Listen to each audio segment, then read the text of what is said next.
Section 11.8 is on the power series. So a power series is a series of the form where you have the series, the summation from n equals 0 to infinity, c sub n x to the n. So when you have x to the 0, then you have a constant here. Let's call it c sub 0, plus c sub 1x to the first, plus c sub 2x to the second, and so forth. Go ahead and write c sub 3x to the third.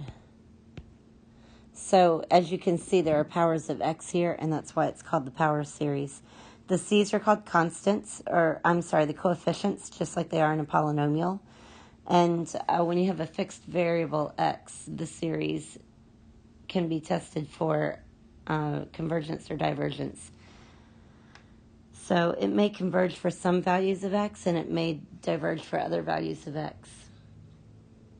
But if you notice, this looks like a polynomial, like I mentioned a second ago. The difference is that it never stops.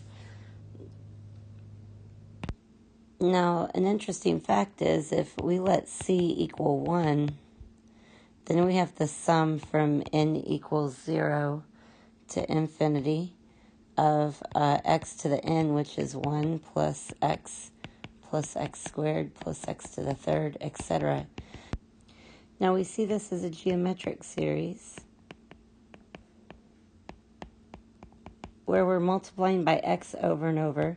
So if the absolute value of x is less than 1, then it's convergent, and it's divergent elsewhere. So we say when the absolute value of x is greater than or equal to 1, it's divergent. So consider an x. Let's let x equal 1/2. It's a nice one. So let's let x equal 1/2. So we have the sum from n equals 0 to infinity of 1/2 to the n power. So that means we have 1 plus 1/2 plus 1/4 plus 1/8. You can definitely see the geometric series happening here. So this is a geometric,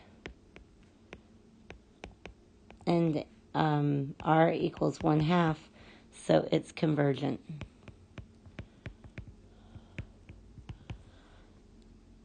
So then let's look at another case. Let's let x equal 3. So we have the sum from n equals 0 to infinity of 3 to the n power. So we have 1, 3, 9, 27, 81, 243. We'll stop there. This is a geometric series where r equals 3, so it's divergent. So what we're going to look at next is called a power series in x minus a, or they call it a power series centered at a, or a power series about a.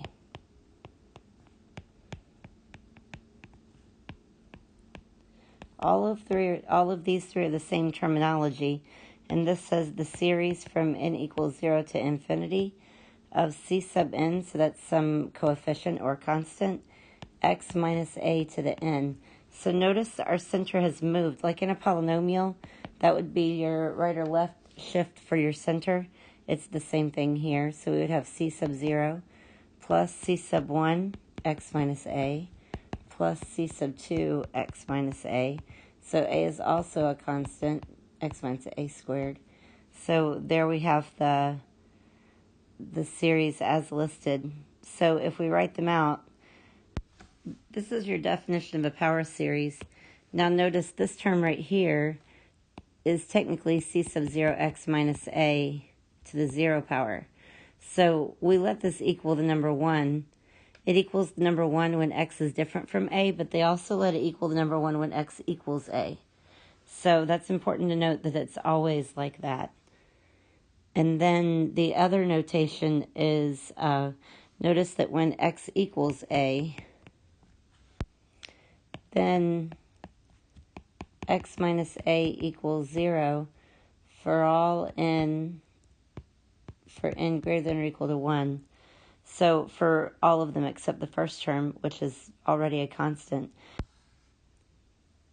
So if you look at that series, that means the series would become,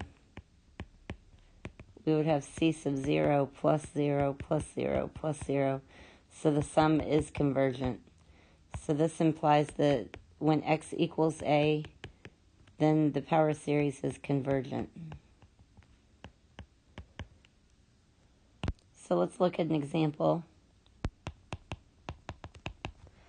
It says, for what values of x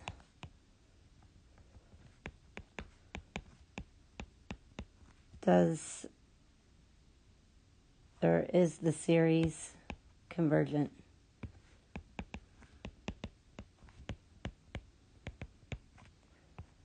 And the series is from n equals 0 to infinity, n factorial x to the n.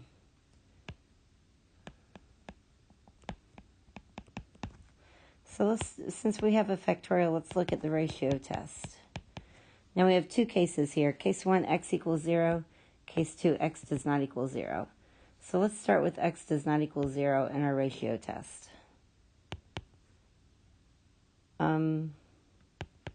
If x does not equal 0, then we can say the limit as n approaches infinity of the ratio test is a sub n plus 1 over a sub n. So we have n plus 1 factorial x to the n plus 1 over n factorial x to the n. Now, the nice thing is about factorials, this leaves us with n plus 1, which is positive because n is a number greater from 0 to infinity. And then we're left with an x, but we don't know about x, so we're going to say the absolute value of x. So if I take n plus 1, infinity plus 1 is infinity, times anything is infinity. So this equals infinity, which is divergent. So let's look at case 2. If x equals 0, then we have a power series where x equals a, which is always convergent.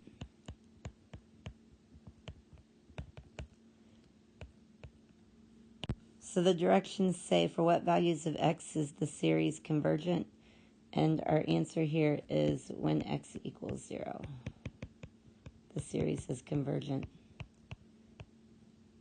And we should write it at the bottom because you need all the work to go with it. So let's go back to when x equals 0, the series is convergent.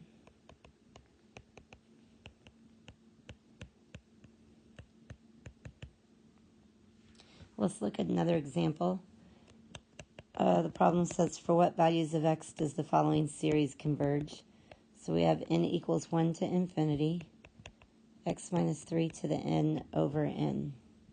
So let's look at the ratio test. This is a nice format for such. So we have the limit as n approaches infinity, the absolute value, and the top is x minus 3 to the n plus 1 over n plus 1, and the bottom is x minus 3 to the n over n. So this is the limit as n approaches infinity. So we have the absolute value of x minus 3 to the n plus 1 over n plus 1 times n over the absolute value of x plus 3 to the n.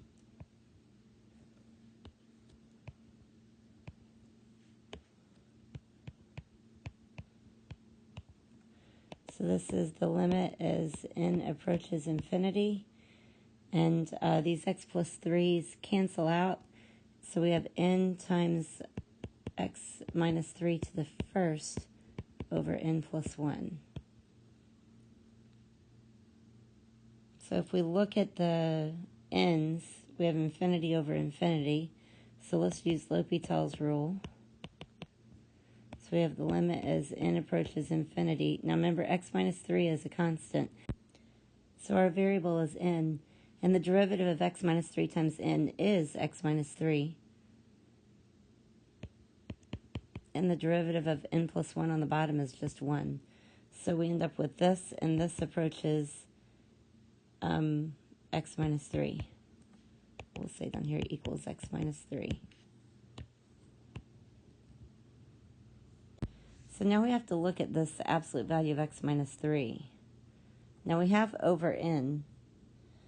So according to our ratio test, if the absolute value of x minus 3 is less than 1, then we're convergent. If the absolute value of x minus 3 is greater than 1, then we're divergent. And if the absolute value of x minus 3 equals 1, then this is inconclusive. So let's find those values. Let's start with absolute value of x minus 3 is less than 1. Well, with working with absolute values, the easiest way to do that is negative 1 is less than x minus 3, which is less than 1. And some of you say, wait, I usually do x minus 3 is less than 1, and x minus 3 is greater than negative 1. So look at it this way. Couldn't you say this one this way? And just move it around. So x minus 3, read it backwards, x minus 3 is greater than negative 1. And then if you put it with the other one, you have x minus 3 is less than 1. So you have x minus 3 is between negative 1 and 1. And that's the easiest way to solve it. No matter how you solve absolute value, you can do it with these two separate ones if you'd like. I think a compound inequality is easier. So let's solve for x by adding 3 in every part. So we get 2 is less than x, which is less than 4. So this is our interval for convergence. So when you get that, the divergent is easy, because if x is greater than 4 or x is less than 2, let's write that over here, then we have divergent. So now we need to look at x equals 2 and x equals 4. Those are our problem children here. We've got the convergent area, we've got the divergent area, but the endpoints of neither are discussed. So let's let x equal 2. Let's let x equal 2. Then the series, it becomes the series. Let's go back. So our series is x minus 3 to the n over n. So this is x minus 3 to the n over n. It's a bad looking n, from n equals 1 to infinity. So if we let x equal 2, then we have the series from n equals 1 to infinity. And we have 2 minus 3, which is negative 1 to the n over n. So this is alternating. So let's look at the alternating series test.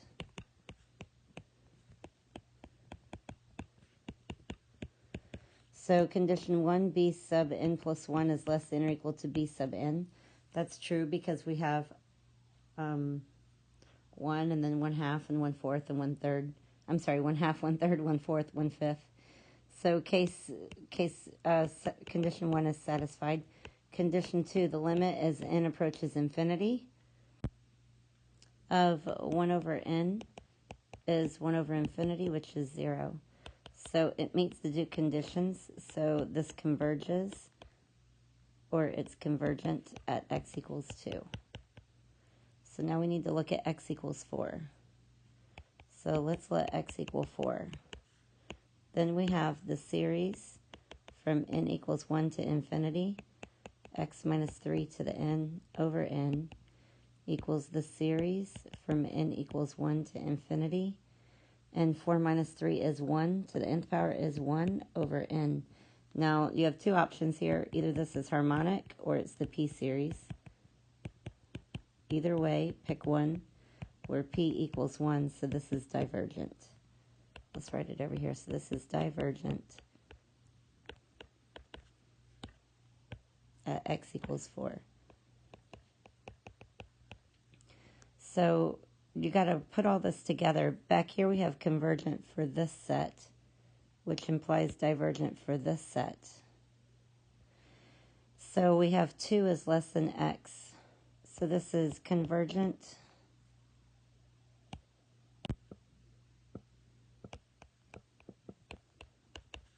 when 2 is less than or equal to x, which is less than 4. And it's divergent when x is less than 2 or x is greater than 4. Greater than or equal to 4, because we're divergent at 4. So that's how you figure it out. You have to pay attention to what's going on and think about the mathematics that you know. Let's look at another one. So here you can see that this paragraph says that the main use of a power series is it provides a way to represent some of the most important functions that arise in mathematics, physics, and chemistry. In particular, the sum of the power series in the next example is called a Bessel function, after the German astronomer Friedrich Bessel, who lived in the late 1700s, early 1800s. He actually lived a very long life, comparatively. And the functions given in exercise, in one of the exercise problems, is another example of a Bessel function. In fact, these functions first arose when he solved Kepler's equation for describing planetary motion. Since that time, these functions have been applied in many physical situations, including the temperature distribution in a circular plate in the shape of a vibrating drum head. And you can see that off to the left, and also the computer-generated model. So let's look at his equation, and it says find the domain of the Bessel function of order 0, and it's defined as this equation. And we have the series from n equals 0 to infinity, -1 to the n, x to the 2n, over 2 to the 2n, n factorial squared.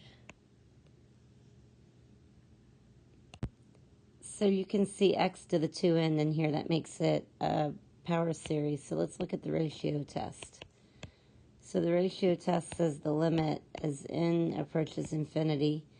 And we have the absolute value of, this is going to be a crazy fraction, -1 to the n plus 1, x to the 2 times n plus 1, over 2 to the 2 times n plus 1, n plus 1 factorial quantity, can't get the bottom of that to work, quantity squared, over -1 to the n, x to the 2n, over 2 to the 2n, and then n factorial quantity squared. So let's write this as 2 fractions. Now, since we have absolute value, the negative ones don't matter because everything is positive. So we're going to say the absolute value of x to the 2n plus 2 over 2 to the 2n plus 2, n plus 1 factorial quantity squared. I might not have enough room here. Times, well, I don't need both absolute value bars, so let's just put it here. Times,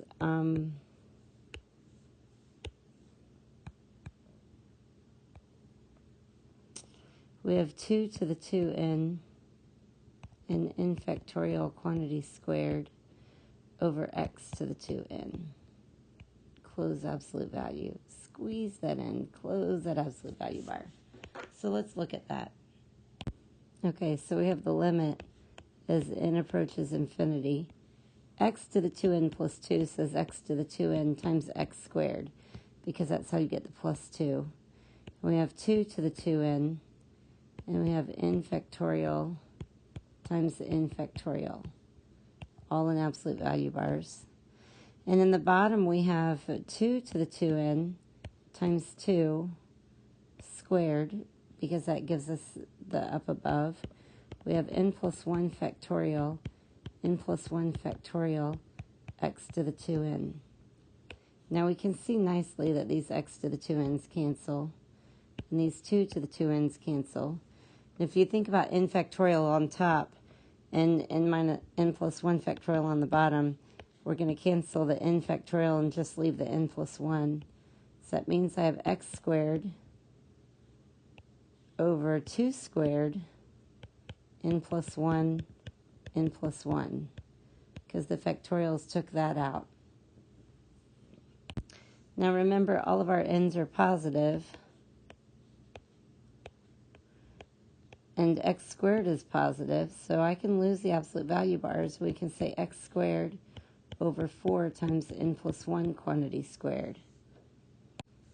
This means I have some constant x squared over 4 times infinity, so this approaches 0, which is less than 1 for all x. So since L is less than 1, then we have absolute convergence.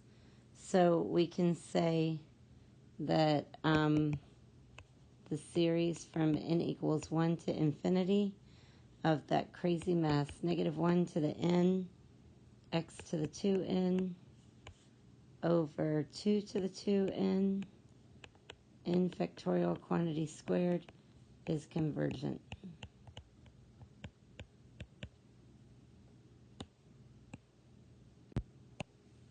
We say it's convergent for all x.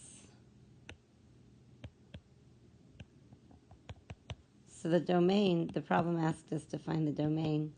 So the domain for the convergent, so the domain of the Bessel function is negative infinity to infinity, which, by the way, is all real numbers. So you could say it either way, but that would be our domain.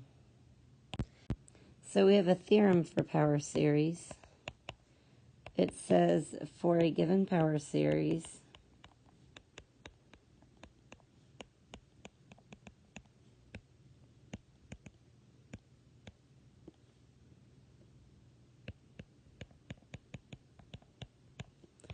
there are only 3 possibilities.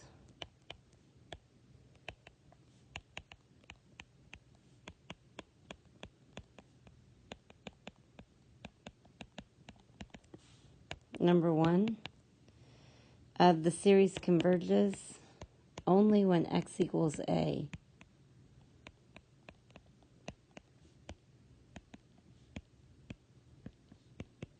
Now remember, the series always converges when x equals a. Case number 2, the series converges for all x, like we saw in the Bessel example. Case number 3, there is a positive number r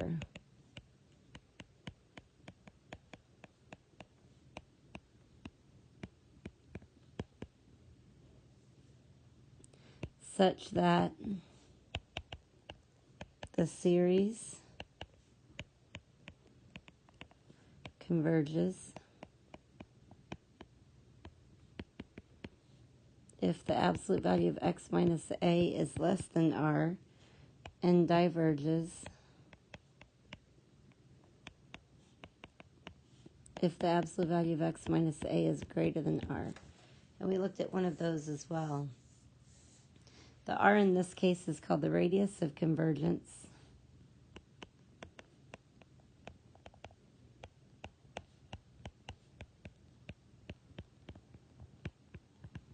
Of the power series.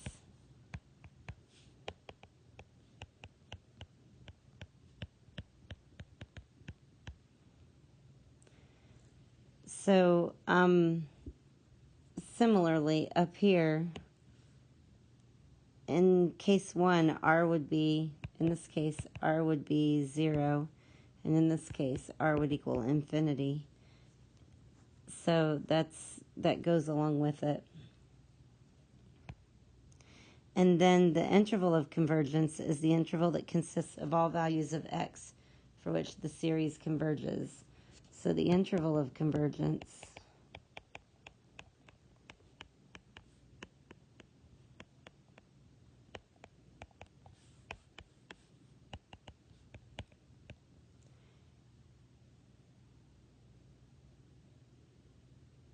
is the interval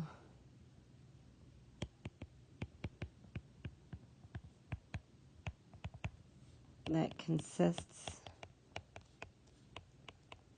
of all values of x for which the series converges.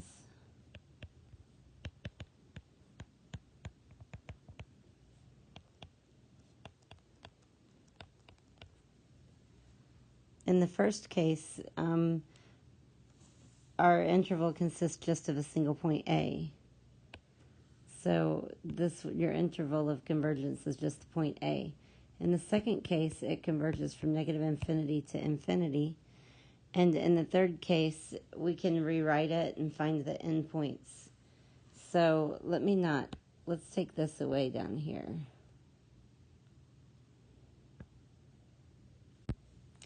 So in case 1, let's do it this way. In case 1, the interval is a single point A.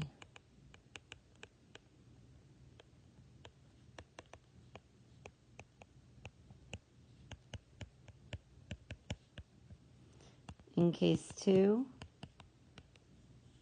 the interval is negative infinity to infinity. And that's because it converges for all x. The first one was only when x equals A. The second one is for all x. And the third one,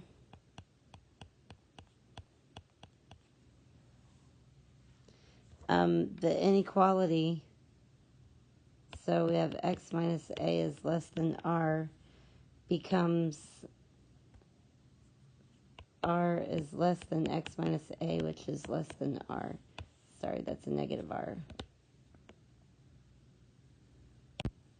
So we can add A, and we have A minus R is less than X, which is less than A plus R.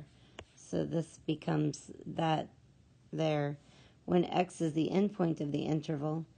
So if X equals A minus R or A plus R,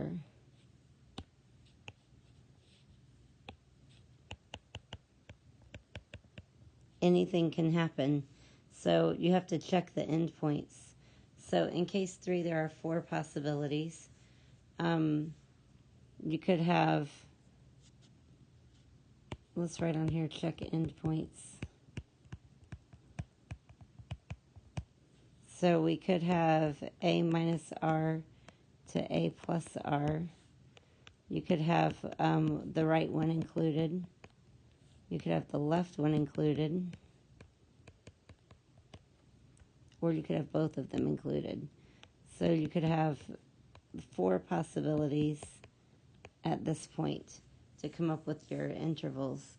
So you have to be careful about that. So we can go back and look at the examples that we did. In this first one, we have a geometric series. This is the one we started with, this geometric series right here.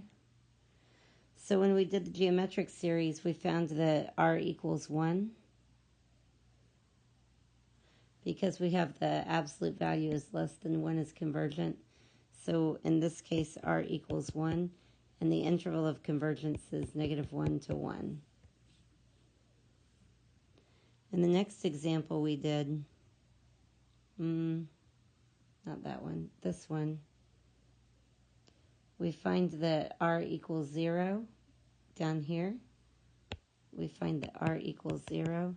And so since x equals 0, then our interval is just the value of 0. So this is where you have a singular point where a equals 0.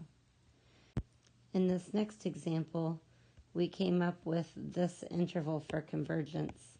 So that tells us our interval is 2 to 4 for convergence. And we found up here that r equals 1 right here. R equals 1. So that kind of ties into the example we have. And then on this problem, we found that r equals infinity, and we got our domain down here, negative infinity to infinity. If we put it all together, it looks like this. Have a great day.